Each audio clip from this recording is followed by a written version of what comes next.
श्री शिव पुराण कोटि रुद्र संहिता अध्याय 26। पत्नी सहित गौतम की आराधना से संतुष्ट हो भगवान शिव का उन्हें दर्शन देना, गंगा को वहां स्थापित करके स्वयं भी स्थिर होना, देवताओं का वहां बृहस्पति के सिंह राशि पर आने पर गंगा जी के विशेष महात्म्य को स्वीकार करना, गंगा का गौतमी या गोदावरी नाम से और शिव का त्रयंबक ज्योतिर्लिंग के नाम से विख्यात होना तथा इन दोनों की महिमा।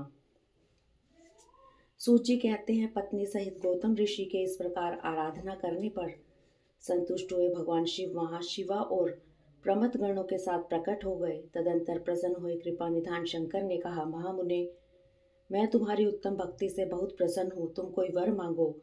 उस समय महात्मा शंभु के सुंदर रूप को देखकर आनंदित हुए गौतम ने भक्ति भाव से शंकर को प्रणाम करके उनकी स्तुति की।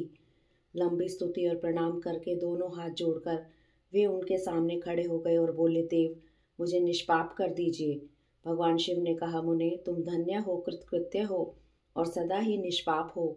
इन दुष्टों ने तुम्हारे साथ छल किया। जगत के लोग तुम्हारे दर्शन से पाप रहित हो जाते हैं, फिर सदा मेरी भक्ति में तत्पर रहने वाले तुम क्या पापी हो। मुने, जिन दुरात्माओं ने तुम पर अत्याचार किया है वे ही पापी, दुराचारी और हत्यारे हैं। उनके दर्शन से दूसरे लोग पापिष्ट हो जाएंगे। वे सब के सब कृतघ्न हैं, उनका कभी उद्धार नहीं हो सकता। महादेव जी की आवाज सुनकर महर्षि गौतम मन ही मन बड़े विस्मित हुए। उन्होंने भक्ति पूर्वक शिव को प्रणाम करके हाथ जोड़कर पुनः इस प्रकार कहा। गौतम बोले, महेश्वर, उन ऋषियों ने तो मेरा बहुत बड़ा उपकार किया।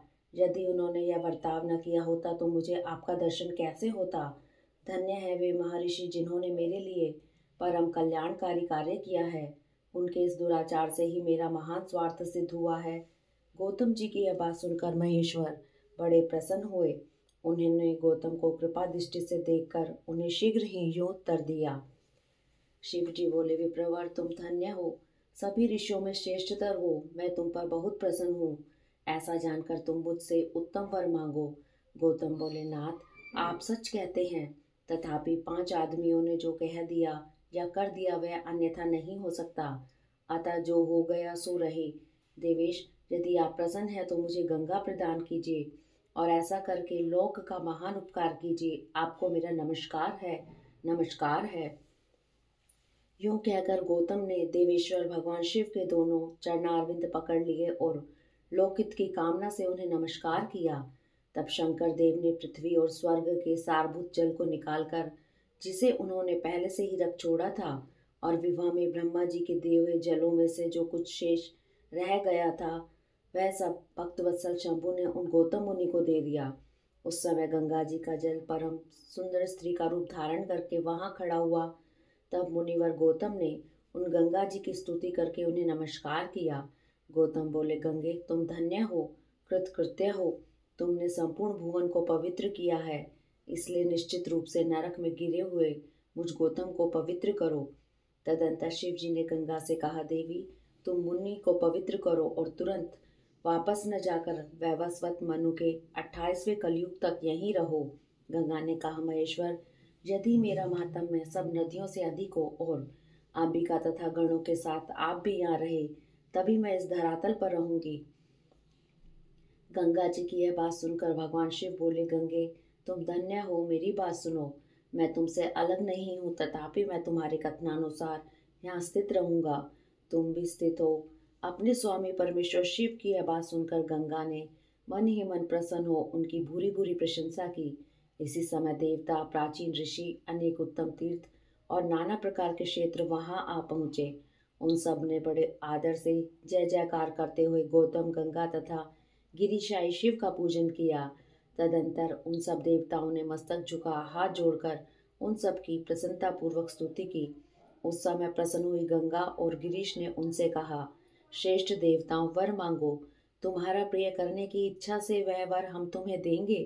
देवता बोले, देवेश्वर, यदि आप संतुष्ट हैं और सरिताओं में श्रेष्ठ गंगे, यदि आप भी प्रसन्न हैं तो हमारा तथा मनुष्यों का प्रिय करने के लिए आप लोग कृपा पूर्वक यहाँ निवास करें। गंगा बोली, देवताओं, फिर तो सबका प्रिय करने के लिए आप लोग स्वयं ही यहाँ क्यों नहीं रहते। मैं तो गौतम जी के पाप का प्रक्षालन करने के लिए यहाँ आई हूँ और उसी तरह लौट जाऊंगी। आपके समाज में यहाँ मेरी कोई विशेषता समझी जाती है, इस बात का पता कैसे लगे? यदि आप यहाँ मेरी विशेषता सिद्ध कर सकें तो मैं अवश्य यहाँ रहूंगी, इसमें संशय नहीं है।